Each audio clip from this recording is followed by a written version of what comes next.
because people can't be on, and they wanted to make sure I recorded. So I just want to thank you all for joining us this evening on a virtual how-to. And I'm excited about the virtual shows and the potential they have for our business. I mean, this is it, ladies. This is it, okay? So, you know, I've been doing virtual shows for about a year now, and I've been trying to wrap my head around all the successful steps to do. And everybody has their own way. So I have really, like, yes, I posted the call. I emailed you all the call that I was on yesterday. I highly recommend that you listen to Terry's call. I mean, I have a ton of notes, and I still have, I want to re-listen to the call and take more notes because I was actually doing some other things while I was on that call. And so one of the things you saw on the event that I set up, and just so you know, I'm going to be turning all of that into a group.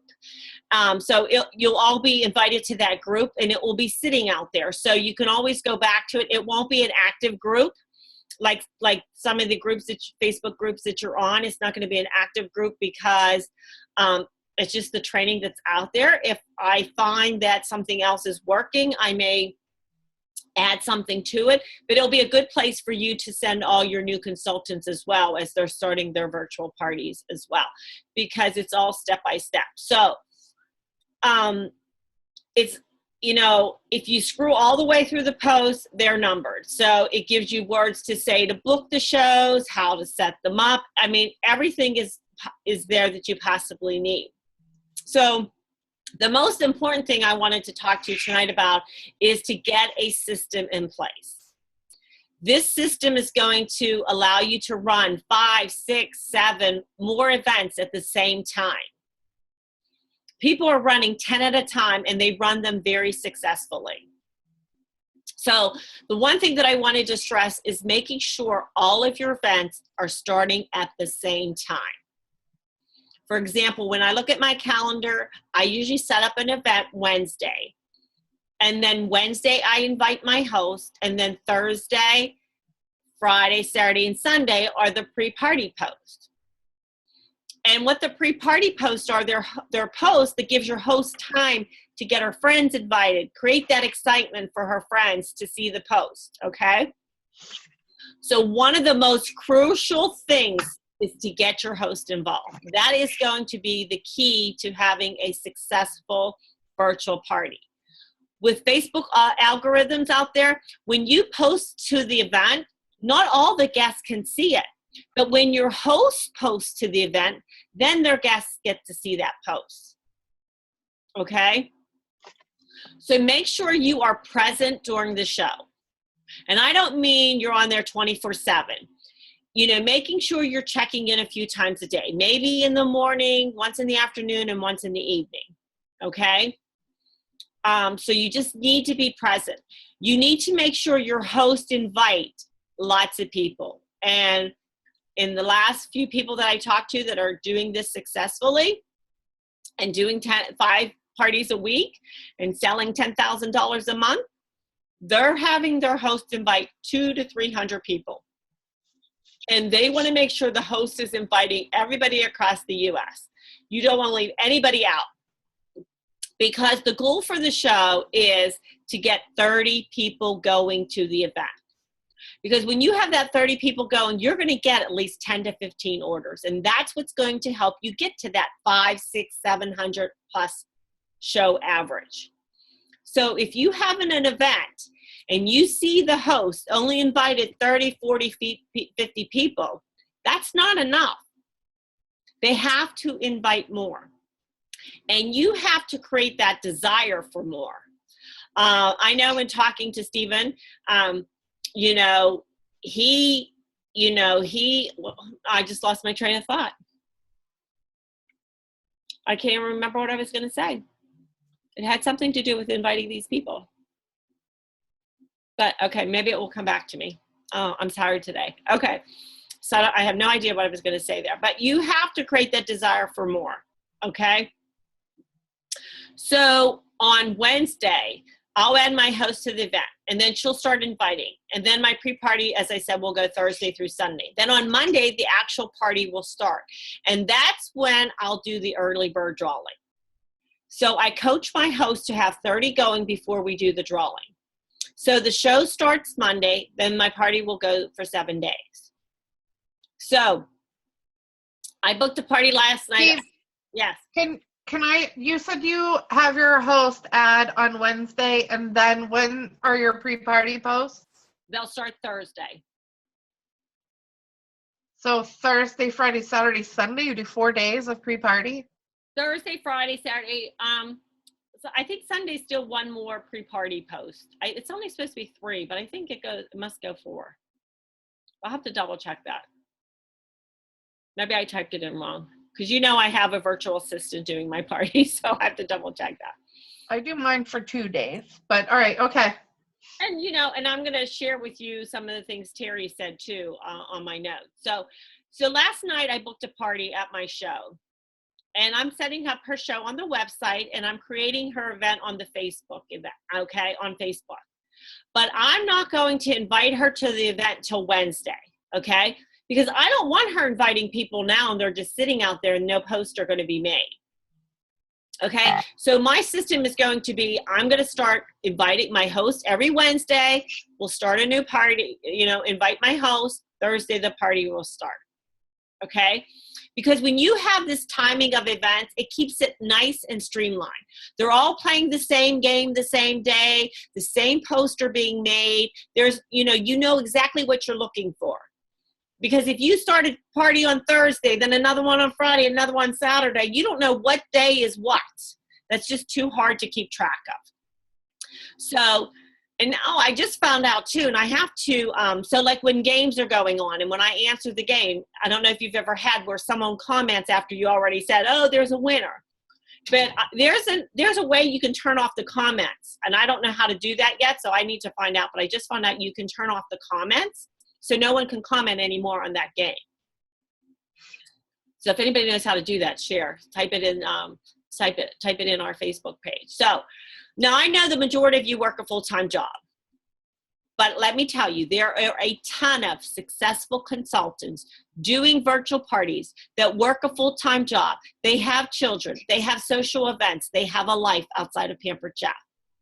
So what I'm saying is you don't have to be tied to your computer.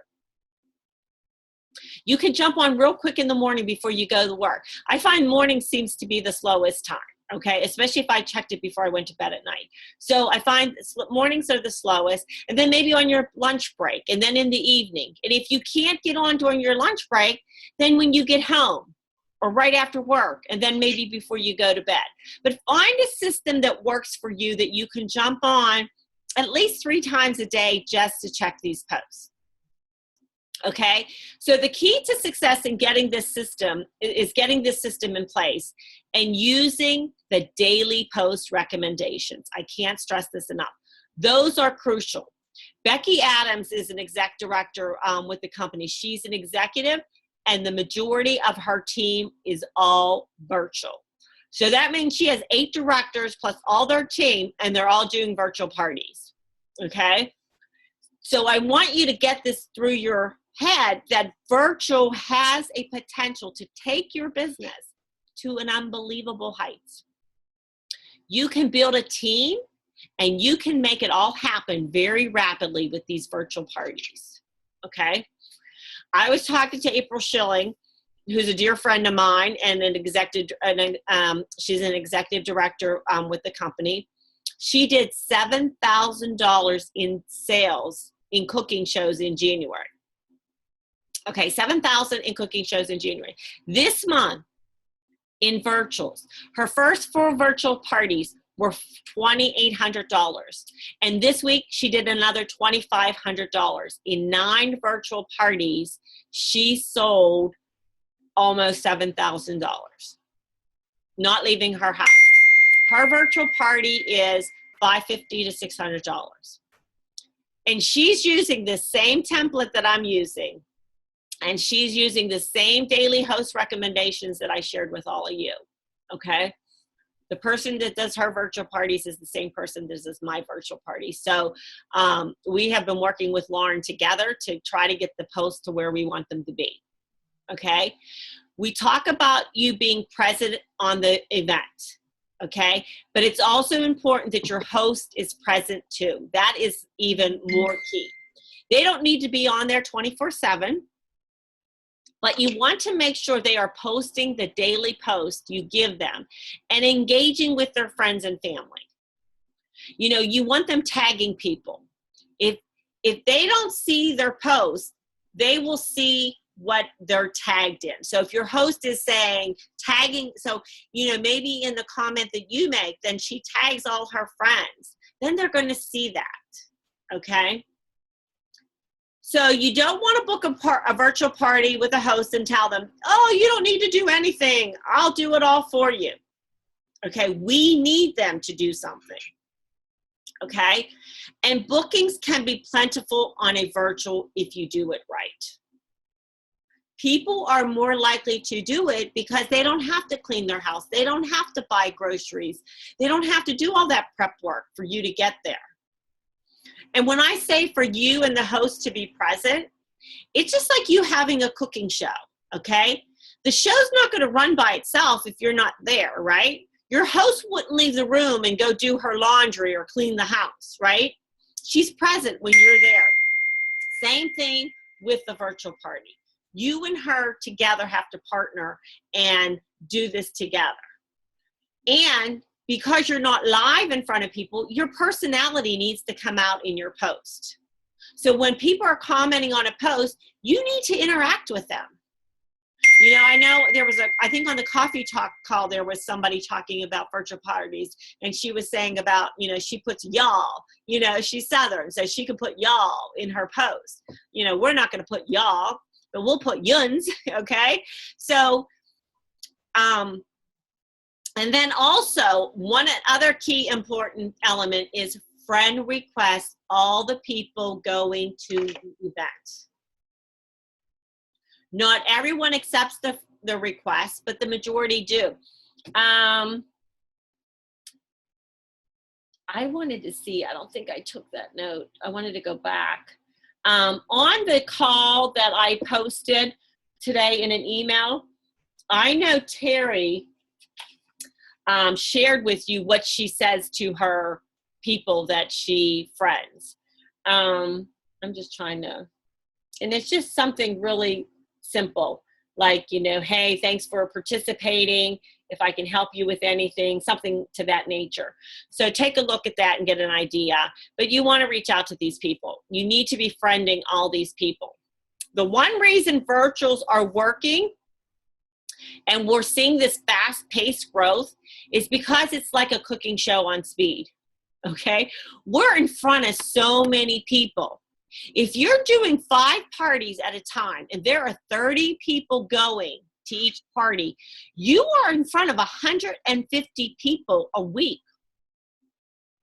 This is your opportunity to share our purpose, our mission statement, build those relationships, get those bookings.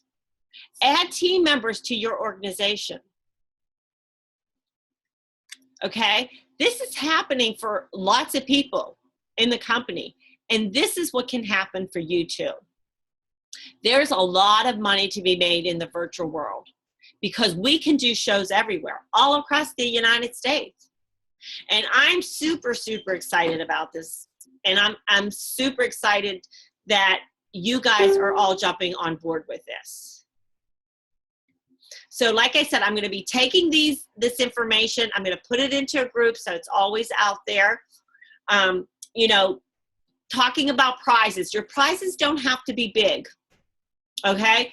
The one thing in talking and listening to Terry's call too, she does not do a Google slip because she feels friending them and messaging them is better than doing a Google slip. And then that's just one more thing for them to have to do.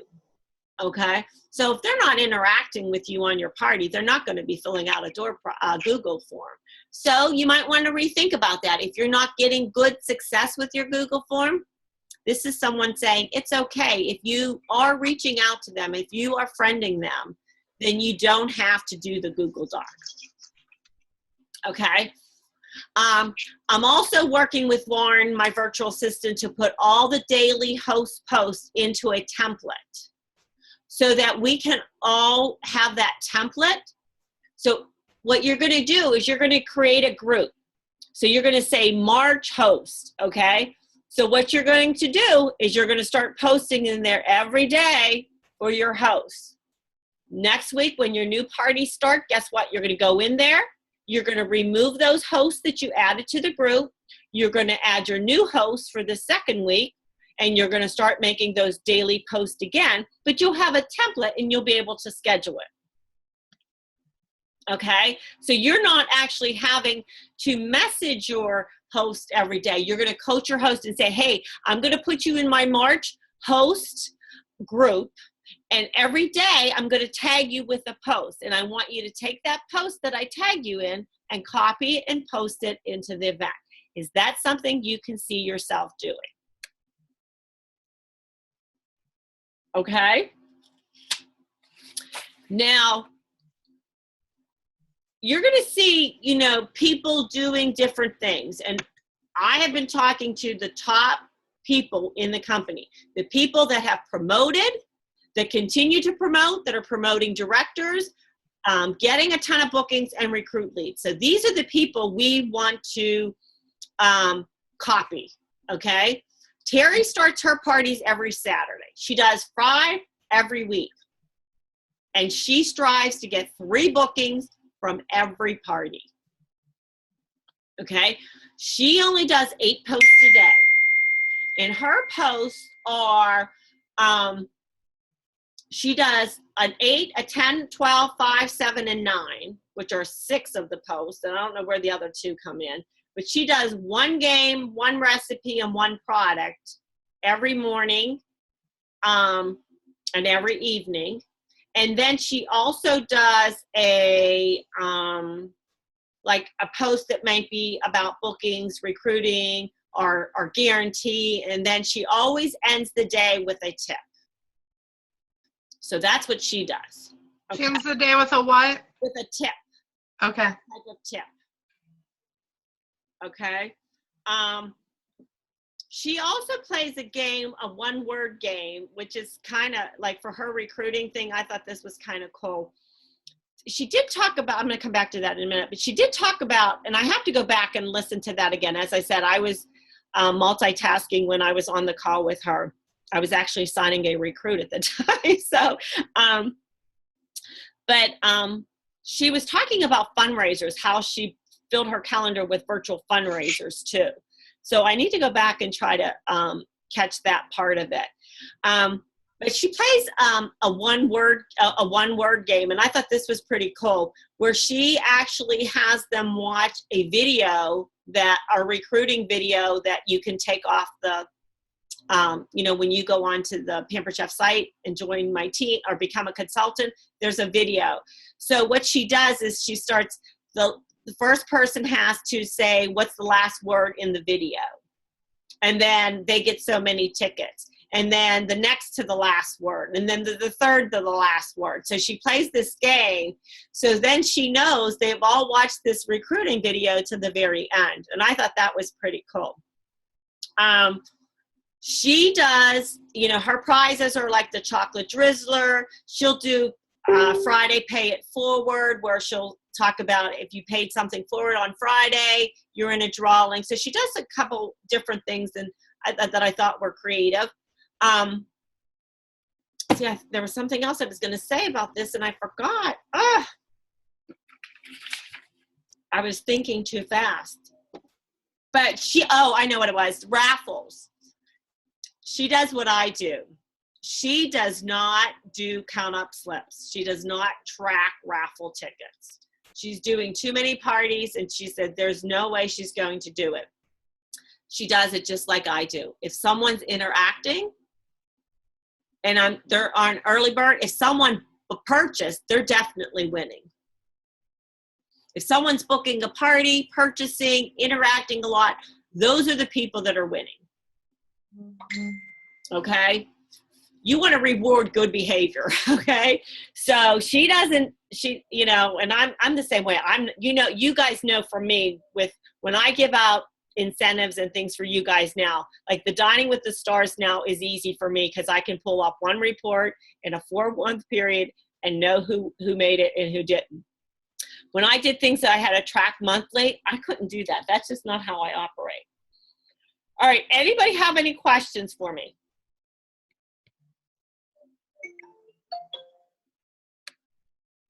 No one. Everybody's good. So Cheryl did green dotting today and booked 4 virtual parties.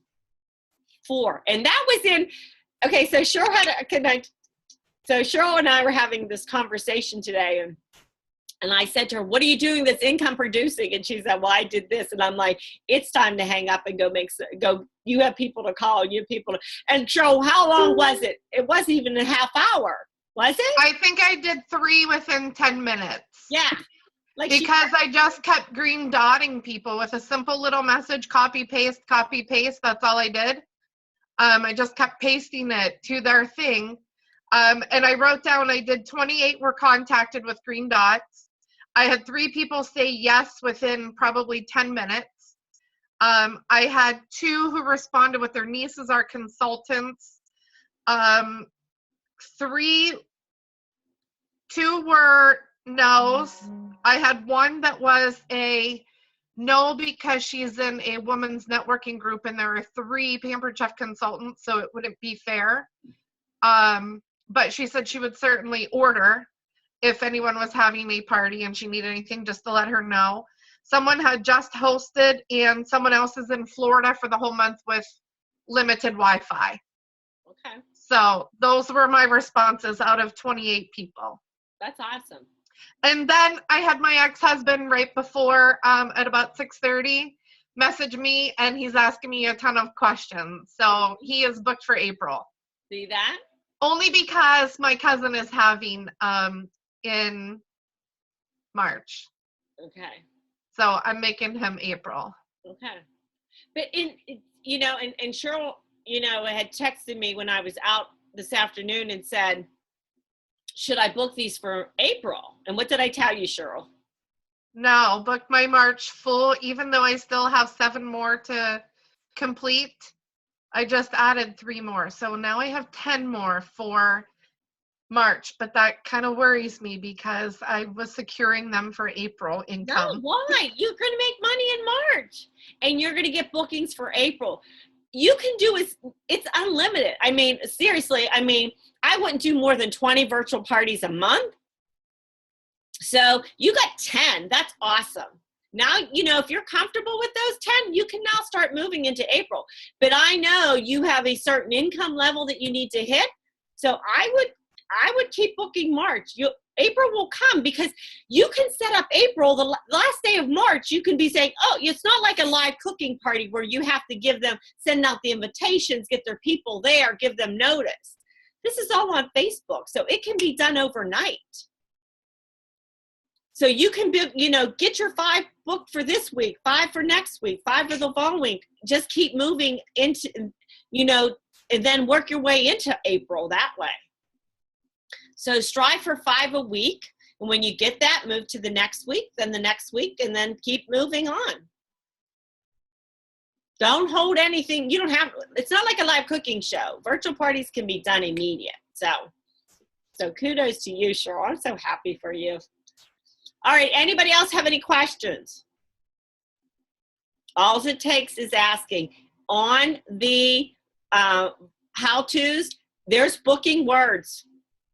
And you saw how simple what Cheryl said today. It was so easy, what she said. And I honestly, I sent something last week to people, and it was a lot longer of a message.